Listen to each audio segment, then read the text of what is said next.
మొత్తానికి 2024 సంవత్సరం అయితే కంప్లీట్ అయింది. 2020 సంవత్సరంలోకి అయితే అడుగు పెట్టాం. అయితే 2020 సంవత్సరం అడుగు పెట్టక ముందు ఈవీ టూ వీలర్ ఇండస్ట్రీలో ఒక భారీ ట్విస్ట్ అయితే ఏర్పడింది. మొట్టమొదటిసారిగా ఓలా ఎలక్ట్రిక్ కంపెనీ వాళ్ళు మొదటి స్థానాన్ని కోల్పోయి మూడో స్థానానికి పడిపోయారు ఎలక్ట్రిక్ టూ వీలర్ అమ్మకాలు. వాస్తవానికి ఈ విషయాన్ని మనం ప్రీవియస్ గా లాస్ట్ వీడియోలో కూడా మెన్షన్ చేసాం అనమాట. ఈ electric two wheeler sales report చెప్పినప్పుడు మోస్ట్లీ వచ్చే నెలలో ఓలా ఎలక్ట్రిక్ పొజిషన్ మారిపోయే అవకాశం కూడా ఉందని చెప్పి అదే జరిగిందనమాట. డిసెంబర్ 2024 సంవత్సరంలో అయితే మాత్రం ఓలా ఎలక్ట్రిక్ పొజిషన్ అయితే మారిపోయింది. అయితే 2024 సంవత్సరంలో ఎలక్ట్రిక్ టూ వీలర్ సేల్స్ ఎలా ఉన్నాయి కూడా ఈరోజు మన ఈవీ కుర్రాడ్ లైవ్ ఛానల్ తెలుసుకుందాం. నమస్తే, నేను మీ కృష్ణ చైతన్య మండేలో, మీరు చూస్తున్నారు ఈవీ కుర్రాడ్ లైవ్. మొదటిగా లేటెస్ట్ ఈవీ అప్డేట్స్ కోసం ఖచ్చితంగా మన ఈవీ కుర్రాడ్ లైవ్ ఛానల్ సబ్స్క్రైబ్ చేసుకోండి. ఇది ఆటోకార్ ప్రొఫెషనల్ వాళ్ళు రిలీజ్ చేసిన ఆర్టికల్ అనమాట. ఇది ఓవరాల్గా అంటే 2024 సంవత్సరం ఎండింగ్ వరకు మొత్తం ఎంత సేల్ జరిగిందని 1.14 మిలియన్, అంటే 10 లక్షల పైగా ఎలక్ట్రిక్ వెహికల్స్ టూ వీలర్ సేల్సే మనకి 10 లక్షల పైగా ఉన్నట్టుగా చెప్తున్నారు. మార్కెట్ కూడా బాగా పెరిగిందని చెప్తున్నారు అనమాట. మేజర్గా టాప్ 5 OEMs వచ్చి ఓలా ఎలక్ట్రిక్, ఈసారి 2024 Ola electric, TVS, Bajaj auto, Ather energy, Greaves electric mobility అనే కంపెనీస్ మొత్తం టాప్ 5 పొజిషన్లు ఈ సంవత్సరం వరకు అయితే ఉన్నాయన్నమాట. సో ఈ పర్టికులర్ 2024 సంవత్సరం వరకు లాస్ట్ మంత్ సేల్స్ చూసుకున్నట్లయితే కాస్త ఇంట్రెస్టింగ్ ఇప్పుడు మారింది. అందులో మన ఓలా ఎలక్ట్రిక్ కంపెనీని చూసుకున్నట్లయితే గత నెలలో 29,252 సేల్స్ చేసిన ఓలా ఎలక్ట్రిక్ కంపెనీ వాళ్ళు డిసెంబర్ నెల వచ్చేసరికి 13,769 యూనిట్స్కి అయితే తగ్గిపోయింది అనమాట. సో ఇది ఎంత తగ్గింపో మీరే అర్థం చేసుకోండి. అంటే యాక్చువల్గా ఇది నవంబర్ నెల పోలిస్తే డిసెంబర్ నెలలో ఆల్మోస్ట్ అన్ని టూ వీలర్ కంపెనీస్కి సేల్స్ అనేది తగ్గుతాయి. కారణం ఏంటంటే మోస్ట్ ఆఫ్ ది సేల్ వచ్చి మనకి అక్టోబర్ నెలలో జరిగితే ఫెస్టివల్ సీజన్ కాబట్టి అలా మెల్లమెల్లగా తగ్గుతూ వస్తాయి. మళ్ళీ జనవరి నెలలో పుంజుకుంటాయి, సంక్రాంతి వస్తుంది కాబట్టి.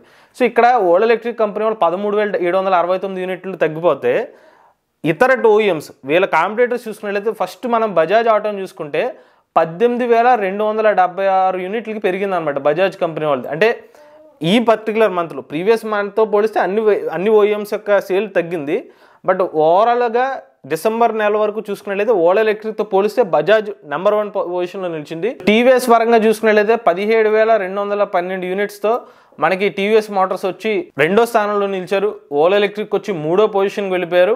తర్వాత పొజిషన్లో మనకి ఏథర్ ఎనర్జీ కంపెనీ వాళ్ళు అయితే 10,421 యూనిట్స్ అయితే ఉన్నారు. ఇక చివరిగా 5వ పొజిషన్లో చూసుకున్నట్లయితే గ్రీవ్స్ ఎలక్ట్రిక్ మొబిలిటీ 2,795 యూనిట్స్తో అయితే ఉన్నారు. నెక్స్ట్ బీకాస్ ఆటో వచ్చి 1,100 యూనిట్స్తో 6వ స్థానంలో ఉన్నారు. హీరో మోటార్ కాప్ వచ్చి 1,020 యూనిట్స్తో 7వ స్థానంలో అయితే ఉన్నారు. ఇక మిగిలిన OEMs అనమాట. ఈవెన్ బౌన్స్ ఎలక్ట్రిక్ అని 1000 యూనిట్స్తో ఉన్నారు. అలానే రివాల్ట్ ఇంటర్లికాప్ 994 యూనిట్స్, అలానే బౌన్స్ ఎలక్ట్రిక్ వచ్చి 994 యూనిట్స్. ఇతర కంపెనీస్ అయితే మిగిలిన పొజిషన్స్ అయితే ఉన్నాయన్నమాట. ఈ పర్టికులర్ ఫిగర్స్ అన్ని గమనించిన తర్వాత మనమైతే ఒక క్లారిటీ అయితే వచ్చేసింది. ఓలా ఎలక్ట్రిక్ కంపెనీ వాళ్ళు మొన్నటి వరకు ఏదైతే సేల్స్ ఫిగర్స్ మీద ఫోకస్ చేశారు, సర్వీస్ అనే దాన్ని మనకు పట్టించుకోకపోతే కనుక ఎదురయ్యే పర్యవసానాలు ఎలా ఉంటాయని చెప్పి ఓలా ఎలక్ట్రిక్ సంబంధించి సేల్స్ రిపోర్ట్ చెప్తుంది. ప్రీవియస్గా బజాజ్ కంపెనీ వాళ్ళు కానివ్వండి, టీవీఎస్ కంపెనీ వాళ్ళు కానీ ఆల్మోస్ట్ 4th, 5th పొజిషన్లో ఉండేవి.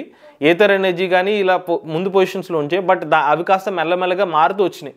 టీవీఎస్, బజాజ్ ముందుకు రావడం, తర్వాత టీవీఎస్కి బజాజ్కి పోటీ రావడం, ఒక మంత్లో టీవీఎస్ 2nd పొజిషన్లో కావడం, ఇప్పుడు బజాజ్ రావడం. ఓవరాల్గా చూసుకుంటే మాత్రం ఇప్పుడు కాంపిటీషన్ వచ్చి బజాజ్కి టీవీఎస్ మధ్యకి వెళ్ళిపోయింది అనమాట. ఓలా ఎలక్ట్రిక్ వచ్చి 3వ పొజిషన్కి, పైగా దడిదాపుల్లో కూడా లేని విధంగా సేల్స్ వెళ్ళిపోయినాయి. 13,000 చూడండి.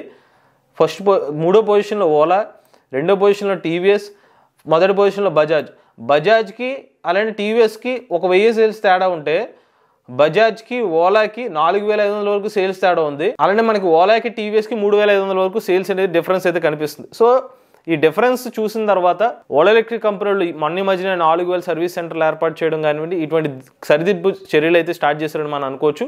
బట్ ఏదేమైనప్పటికీ ఓలా ఎలక్ట్రిక్ 3వ స్థానానికి పడిపోవడానికి కారణం ఏంటి, బజాజ్ కంపెనీ వాళ్ళు మొదటి స్థానానికి వెళ్ళడానికి కారణం ఏంటి, పూర్తి సమాచారంతో ఒక వీడియోని అయితే మన ఈవీ కుర్రాడ్ ఛానల్ అయితే త్వరలో అప్లోడ్ చేస్తాం. అలానే ఎలక్ట్రిక్ వాహనాన్ని సేల్స్ ఫిగర్ ఆధారంగా కొనుక్కోవచ్చా, ఏదైనా ఒక కంపెనీ బాగా సేల్స్ చేస్తుంది కాబట్టి ఆ ఎలక్ట్రిక్ బండి కొనుక్కోవచ్చా లేదా అని చాలా మందికి ఒక డౌట్ ఉంటుంది. అటువంటి డౌట్స్ని క్లారిఫై చేయడం కోసం మన ఈవీ కుర్రాడ్ కోర్స్ అనేది ఆఫర్ చేస్తాం. ఈ ఈవీ కుర్రాడ్ కోర్స్ని మీరు సబ్స్క్రైబ్ చేసుకుంటే కనుక మీకు అన్ని డౌట్స్ క్లారిఫై అవుతాయి. మీకు నచ్చిన ఎలక్ట్రిక్ స్కూటర్ మీరే కొనుగోలు చేయొచ్చు. ఎవరైనా ఇంట్రెస్ట్ ఉండి ఈవీ కోర్స్ తీసుకుందాం అనుకున్నట్లయితే స్క్రీన్ పై కనిపించే నెంబర్కి వాట్సాప్ చేయండి. ఇది 2024 సంవత్సరం December EV two wheeler sales report అనమాట.